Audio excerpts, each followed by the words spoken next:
आकाश पंचमी व्रत कथा। सौराष्ट्र देश में तिलकपुर नाम का एक विशाल नगर था। वहाँ महिपाल नाम का राजा और विलक्षण नाम की रानी थी। उसी नगर में भद्रशाह नाम का व्यापारी रहता था। उसकी स्त्री नंदा थी और लड़की का नाम विशाला था।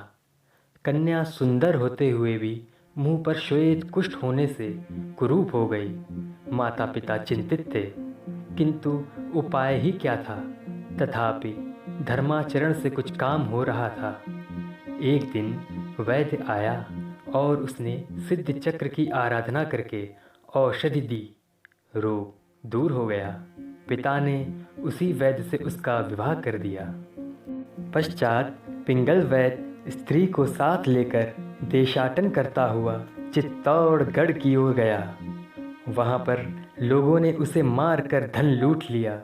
विशाला विधवा और अनाथ हो गई और भटकती हुई जिनालय में पहुंची। वहाँ वंदना करके गुरु से अपनी करुण कहानी सुनाई। तदंतर गुरु से अपना कल्याण मार्ग बताने को कहा। तब मुनिराज ने कहा, बेटी सुनो, यह जीवन सदा अपने पूर्व कृत का फल ही भोगा करता है। तू पूर्व जन्म में इसी नगर में वेश्या थी और गाने में भी निपुण थी। एक समय सोमदत्त नामक मुनिराज यहाँ आए।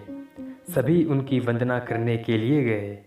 उनमें कुछ विधर्मी थे जो उनसे वाद विवाद करने लगे। यहाँ तक कि धर्म भ्रष्ट करने के लिए तुझे उनके पास भेजा।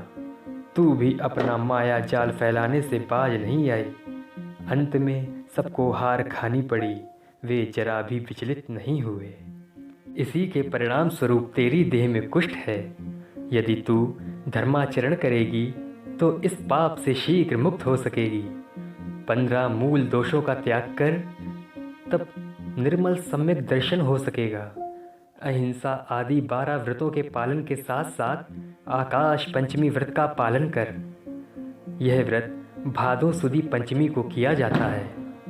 चारों प्रकार का आहार त्याग कर उपवास धारण कर जिनालय में भगवान की पूजा करें। रात्रि में खुले स्थान में जागरण कर भजन करें। 24 तीर्थंकरों की प्रतिमा स्थापना करें। वर्षा के कारण अनेक उपसर्ग या विघ्न आने पर भी स्थान को ना छोड़ें। तीनों समय महामंत्र नवकार के 108 जाप करें। इसी प्रकार 5 वर्ष तक करके अंत में उद्यापन करें।